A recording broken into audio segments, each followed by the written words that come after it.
예, 안녕하세요. 이변에 있다 이동현 변호사입니다. 예, 오늘은 마약 사건 집행유예를 받기 위해서 어떻게 대응해야 되는지에 대해서 알아보도록 하겠습니다.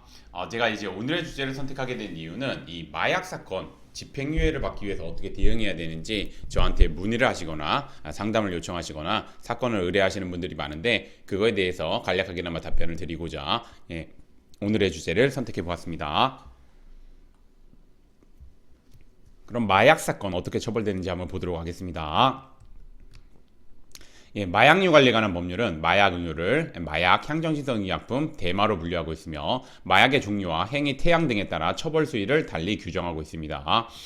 그래서 이제 규정을 좀 디테일하게 보시게 되면 마약류 관리에 관한 법률은 대마를 흡연 등을 한 경우 5년 이하의 징역 또는 5천만 원 이하의 벌금에, 대마를 매매, 알선 등을 한 경우 1년 이상의 징역에, 필로폰, 케타민, 엑스터시 등을 매매, 알선, 수수, 소지, 사용, 관리, 조제, 투약, 제공한 경우 10년 이하의 징역 또는 1억 원 이하의 벌금에, 그 다음에 대마, 필로폰, 엑스터시 등을 밀수한 경우에는 무기 또는 5년 이상의 징역에 처하도록 규정하고 있습니다.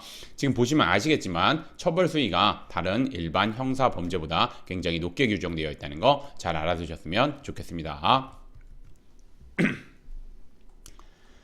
예, 그래서 이제 오늘의 주제인 마약 사건 집행유예를 받기 위해서 한번 보도록 하겠습니다. 마약 사건 집행유예를 받기 위해서는 피고인은 반성문, 탄원서, 단약서약서, 정신과 진료 내역서, 마약대체운동본부 상담 내역서 등 다양한 양형 자료를 바탕으로 마약 범죄를 저지른 점에 대해서 진심으로 반성하고 있다는 점, 그다음에 이제 수사기관에서 알고 있는 범위 내에서 모두 진술하는 등 수사에 적극적으로 임하였다는 점, 꾸준하게 정신과 진료 내지 마약대체운동본부 상담을 받고 있어 재범 위험성이 없다는 점 등을 적극적으로 어필하는 내용의 변호인 의견서를 제출한 한편 피고인 신문 등을 통해 재판부의 위 내용에 대해서 적극적으로 주장 어필을 해야 합니다.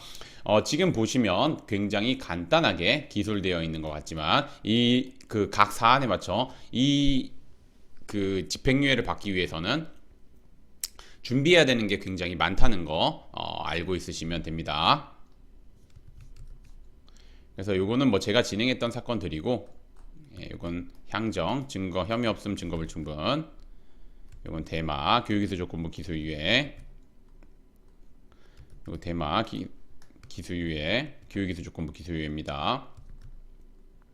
그다음에 이것도 대마, 교육기술 조건부 기소유예. 그다음에 요거는 형의 집행을 유예한다. 집행유예 판결을 받은 거죠. 이것도 형의 집행을 유예한다. 집행유예 판결.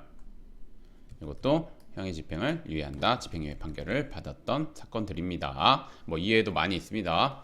예, 오늘의 주제를 좀 정리를 하자면 최근 마약 사건이 사회적으로 이슈가 되고 있어 법원은 엄중한 징역형을, 수사기관은 구속수사를 하고 있습니다. 특히 마약 사건은 혐의를 인정한다 하더라도 수사기관에서 어떻게 진술하느냐, 그 다음에 재판에서 어떻게 대응하고 준비하느냐에 따라서 결과가 확연하게 달라지므로 제대로 준비하고 대응해야 원하는 결과 얻을 수 있습니다. 그래서 제가 말씀드리지만 마약 사건이 문제가 된 경우 아무리 가벼운 사안이라고 본인이 판단했다 하더라도 마약 사건 관련된 사건을 많이 한 변호사님의 도움을 받아서 사건을 진행하는 게 바람직하고, 그 다음에 이제 변호사님을 선임을 하실 때는 우선 첫 번째 대한변협에 형사 전문 변호사님으로 등록되어 있는지 요거 꼭 확인하시고, 두 번째로는 마약 사건을 많이 다뤄보시고 마약 사건에서 좋은 결과를 도출해낸 변호사님이신지 요 두 가지 요건 확인하셔서 그 요건 갖추신 변호사님의 도움을 받는 것이 아무래도 사건을 진행하는데 큰 도움을 받을 수 있다는 거 말씀드리겠습니다.